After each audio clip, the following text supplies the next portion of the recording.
actuellement, après les crises multiformes qui ont secoué les pays pendant plus de 3 ans, l'activité économique tarde à être relancée. Les mécanismes anciens qui étaient là ont été rompus, mais les mécanismes de remplacement n'ont pas été mis en place pour pouvoir soutenir l'activité économique, surtout dans le privé et dans les zones où il y a eu le conflit. Ces acteurs économiques se sont ajoutés aux acteurs économiques de la partie sud, mais en réalité, les partenaires sont sortis. Donc le flux de masse monétaire et d'activité économique liées aux partenaires et aux entreprises étrangères qui a presque asphyxié le pays. Et maintenant, il faut de nouvelles initiatives et des initiatives très très rapides et très concrètes pour permettre au secteur privé de pouvoir se développer, mais aussi permettre aux structures étatiques d'être fonctionnelles sur tout le territoire national. La réconciliation est un acte politique. Ce qui est du ressort du politique, nous, en tant que chercheurs, nous donnons notre avis, mais c'est du ressort du politique de prendre les décisions. Actuellement, pour résoudre cette situation, aujourd'hui, j'ai entendu sur les médias qu'il y a une délégation qui séjourne aujourd'hui à Kidal pour comprendre les besoins des populations. Je pense qu'il faut aller rapidement à ça, parce que dès que l'accord est signé, on suppose que les populations qui sont sur tous les territoires du Mali doivent pouvoir aller partout où ils veulent. La mentalité, la question de territorialité doit être bannie à jamais. Ceux qui vivent à Kidal doivent être capables de venir à Bamako et inversement. Ceux qui ont leurs parents là-bas depuis plus de 3 ans et qui n'arrivent pas à les voir, il faudrait qu'ils les voient. Ça, c'est un début de réconciliation. Ceux qui sont au Burkina ou en Mauritanie, ceux-ci-là doivent retourner et reprendre leur place.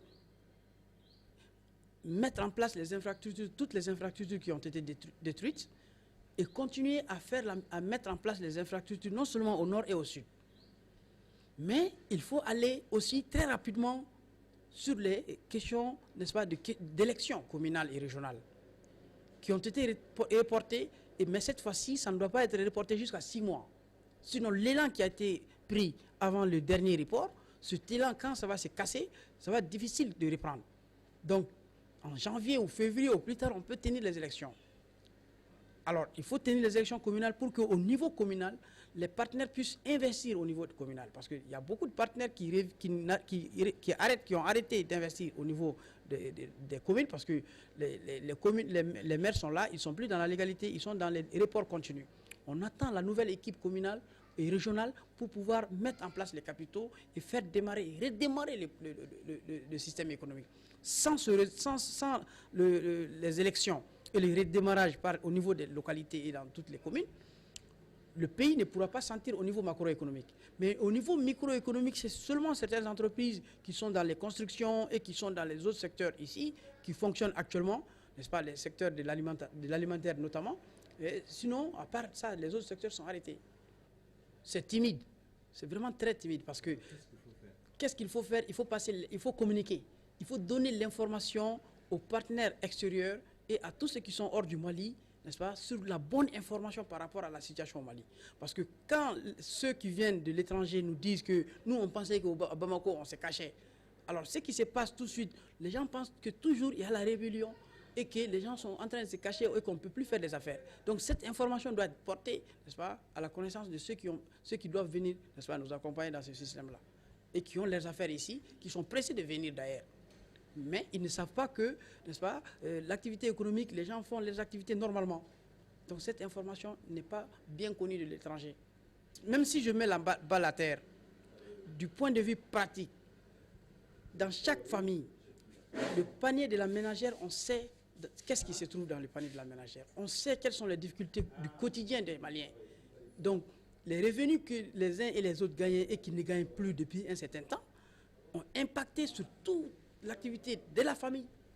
Les entrepreneurs qui continuent à exercer, n'est-ce pas, leur activité, même si ce n'est pas de façon accélérée, qui le font de façon timide, dépendent des besoins immédiats à satisfaire au niveau national.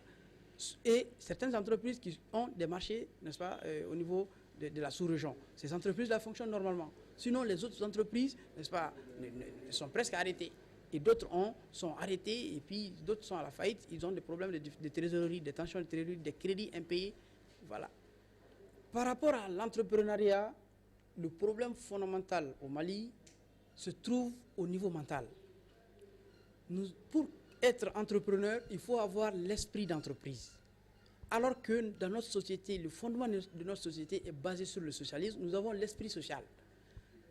Que la jeunesse sache que, avant de terminer les écoles, il faut savoir où on va. On peut commencer à entreprendre étant étudiant. On peut commencer à s'intéresser à la vie future étant étudiant. On pense que si on ne va pas ailleurs, on ne peut pas avoir du travail au Mali. Il y a les opportunités au Mali sont intarissables, en tout cas pour cette génération. Mais comment les identifier?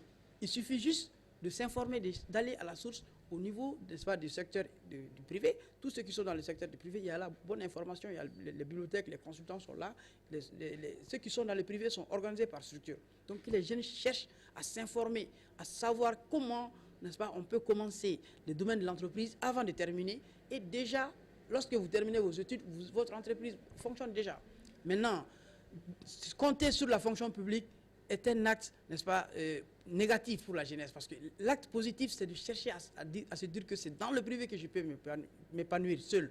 Mais si je suis fonctionnaire, je suis soumis aux contraintes, n'est-ce pas, de l'administration. Mais en tant que privé, tant que vous avez les bonnes idées, vous avez de l'argent et de façon illimitée. Et le privé, c'est la seule source pour les pauvres de pouvoir s'en sortir et de façon indéterminée. Il suffit juste de se lancer et de commencer.